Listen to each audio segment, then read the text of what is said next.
L'ISJC,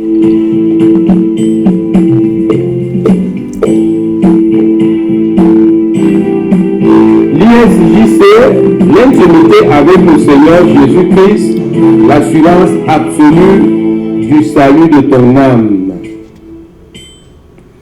Alléluia, alléluia. Bonjour, bonjour et bienvenue au studio numéro 12 de l'ISJC.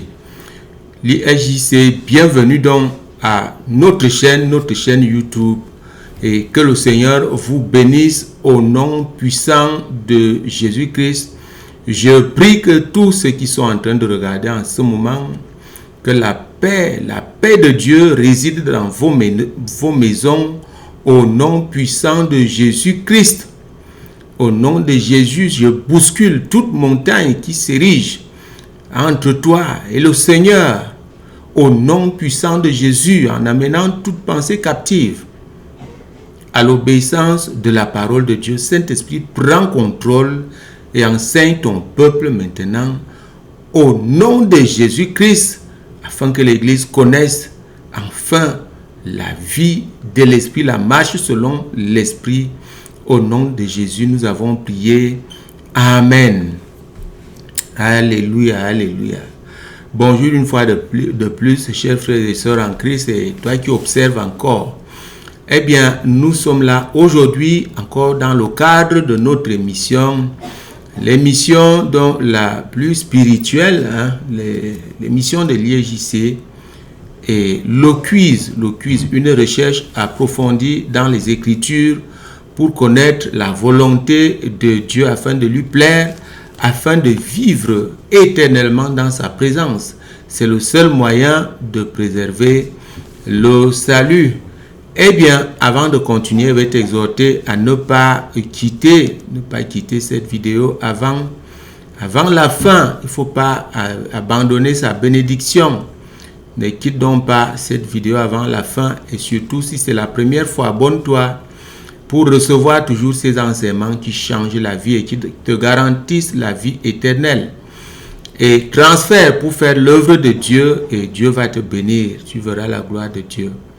Alléluia, alléluia.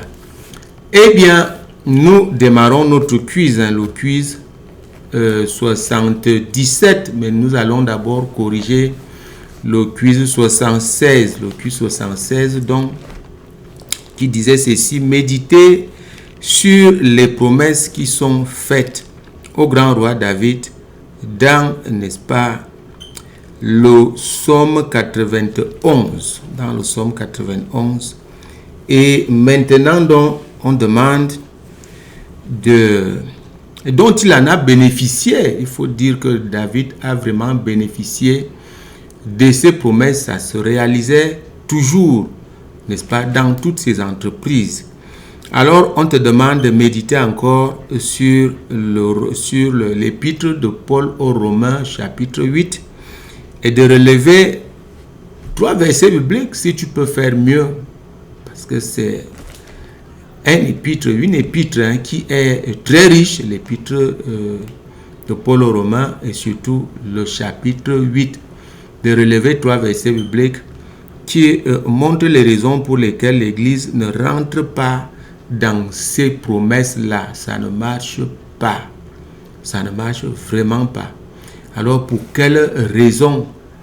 Et c'était donc ça la question. Après, nous allons lancer notre quiz, n'est-ce pas? Le quiz numéro 77 donc d'aujourd'hui qui sera énoncé. Eh bien, et voilà, nous démarrons donc notre quiz. Nous le démarrons maintenant. Moi, j'ai médité, vous comprenez, en méditant. Le premier verset que je peux citer ici, c'est le verset 1. Le verset 1 de Romains 8. Romains 8, nous en avions déjà parlé. Le verset 1 est tout à fait déroutant. Il déroute complètement l'Église. Pourquoi? Parce qu'ils ont enlevé la partie qui donne la vie. La partie de ce verset biblique qui donne la vie, la deuxième partie, la partie B. Ils ont enlevé cette partie-là. Ça fait donc que, étant assis à l'église, on dit tout simplement, on est déjà arrivé. On n'a plus rien à faire. On ne peut plus être condamné. Eh bien, c'est les youyou, c'est les yaya, c'est les danses, c'est les fêtes. À la maison, c'est la même chose. Au travail, c'est la même chose. Notre vie quotidienne est dénuée de sens. Pourquoi? Parce que ce verset dit qu'il suffit d'être en Christ et tu ne peux plus être condamné. Ce qui est faux. Le Saint-Esprit a instruit Paul de dire ceci. Il n'y a donc maintenant aucune condamnation pour ceux qui sont en Jésus-Christ. Pour ceux qui sont en Jésus-Christ, qui marchent non selon la chair, mais selon l'esprit. Voilà donc le verset biblique entier. Qui marche non selon la chair, mais selon l'esprit. Voilà le verset entier n'est-ce pas, le contenu entier de ce verset biblique de Romains chapitre 8 et le premier verset. Voilà l'entièreté du premier verset qui peut donc réellement t'affranchir du jugement si tu marches donc, n'est-ce pas, selon l'esprit et non selon la chair. Or, vous voyez déjà que si ce verset biblique est incomplet et que même le pasteur n'est pas au courant, il va enseigner la première partie, eh bien, c'est un évangile de complaisance qui conduit tout à fait les gens en enfer. En enfer, non, il n'y a plus rien à faire. Le péché, on ne connaît pas, on ne sait pas ce qui ne plaît pas à Dieu, on en prend pour la sanctification, alors n'en parlons même plus. Voilà le premier verset vraiment qui touche. Quand tu lis, tu dis, c'est de la méchanceté ou bien ils servent autre chose. Vous comprenez? Donc, ce verset, je l'ai noté. Il y a tellement de versets bibliques qui font donc que l'Église ne rentre pas dans les promesses de Dieu, les mêmes promesses que David avait reçues. Et comprenez, à cette époque, la Bible dit qu'il n'y avait même pas le Saint-Esprit. Maintenant que nous avons le Saint-Esprit, et nous ne rentrons pas toujours dans ces promesses. Pourquoi? Parce que c'est la vie d'esprit qui plaît à Dieu. Continuons. Le verset 6. Et l'affection de la chair, c'est la mort, tandis que l'affection de l'esprit, c'est la vie et la paix. Vous voyez? C'est pourquoi aujourd'hui on peut être assis à l'église, on croit qu'on vit, mais on est encore dans le monde. À cause de la chair, l'affection de la chair. On voit beaucoup plus l'église faire encore les choses du monde.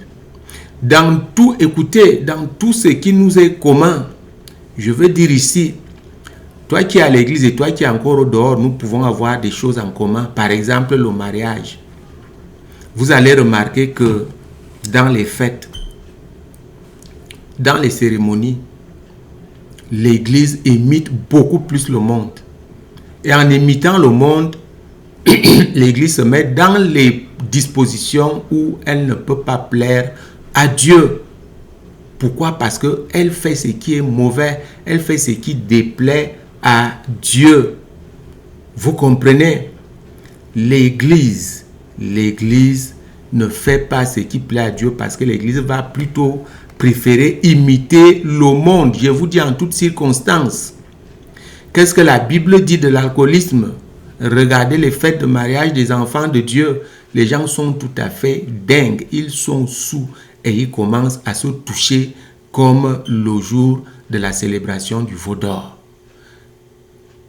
Est-ce que vous pouvez penser au cœur de Dieu en ce moment-là?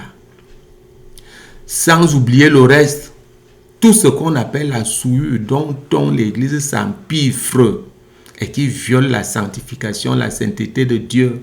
Ça, c'est la marche selon la chair. Selon la chair, et c'est tout à fait la mort et non pas la vie. Il n'y a pas de paix non plus. Il n'y a pas de paix non plus. Je peux citer des choses ici. Ça va peut-être vous offenser, mais je n'ai pas peur de dire la vérité. Regardez comment on s'ennuie pour faire le make-up, on dit qu'on va à l'église. Combien de temps on prend pour mettre les souillures sur son corps, on dit qu'on va adorer Dieu. Regardez vous-même. Regardez comment les choses se passent. Les choses se passent. Comment on s'empiffre des impuretés de cette vie. Et c'est tout à fait la mort. Vous comprenez? Prenons le verset 8. Or, ceux qui vivent selon la chair ne sauraient plaire à Dieu. Dis-moi alors toi-même. Dis-moi toi-même, tu as déjà ces quelques connaissances et tu continues de vivre selon la chair. Tu continues de mettre sur toi ce que Dieu a dit, ne mettez pas. Ne mettez pas sur vous ces choses. Tout ce qu'on appelle ornement. Ne mettez pas. Le make-up, c'est l'esprit de Jézabel. C'est dans l'Ancien Testament. Le make-up. Mais vous continuez de faire ces choses. Est-ce que vous plaisez alors à Dieu? À cours-tu le risque d'avoir cru en vain? En vain, l'apôtre Paul dit. Non, tu n'as pas cru en vain. Tu as eu la foi, tu as accepté Jésus, tu aimes Jésus. Sois donc un peu sage. Comprends que cette vie, cette marche selon la chair va te fermer la porte du paradis. Et si ton cœur est attaché encore à ces choses, ça veut dire que c'est une idolâtrie. Or, l'ennemi numéro 1 de Dieu, c'est l'idolâtrie. C'est un autre Dieu. La chair est un autre Dieu encore aujourd'hui pour l'Église. La chair est un autre Dieu. Faisons attention, c'est nous que le jugement attend. L'apôtre Paul a dit pour ceux de dehors, ils ne savent rien. La Bible dit même dans le livre de Romains que Dieu tient compte de l'ignorance. Mais que c'est nous à l'intérieur. Nous devons faire attention parce que nous avons de la connaissance. Si nous avons de la connaissance. Vous comprenez, si même les moindres choses sont faites. Lisons le verset 9, vous allez comprendre beaucoup de choses. Le verset 9 ici. Pour vous, vous ne vivez pas selon la chair, mais selon l'esprit. Si du moins l'esprit de Dieu habite en vous. Si quelqu'un n'a pas l'esprit de Christ, il ne lui appartient pas. Savez-vous qu'il y a des églises là dehors où les gens ne sont pas baptisés du Saint-Esprit, où les gens ne sont pas remplis de l'Esprit de Dieu? Savez-vous? Alors voici, la Bible dit que tu n'appartiens pas à Jésus-Christ si tu n'es pas baptisé de l'Esprit de Jésus-Christ. À l'IEJC, on te fait passer par cet exercice et tu connais donc le plus grand événement, c'est-à-dire que qui te fait vivre. Quand cette puissance descend sur toi, tu sais que yes, tu sais que oui, je commence à connaître ce que c'est que Dieu. Ce que j'ai ressenti là. Si je vous donne mon témoignage du baptême du Saint-Esprit, vous comprenez, avec le baptême du Saint-Esprit, tu peux déjà commencer à marcher selon l'Esprit. Parce que là, tu vas commencer à rejeter les choses du monde. À rejeter les choses du monde. Quand j'ai reçu ce baptême, quand ces choses, ce qui était encore accroché à moi, pouvait tomber par terre, j'abandonnais ça là. J'ai dit, toi, tu restes là, je continue ma route.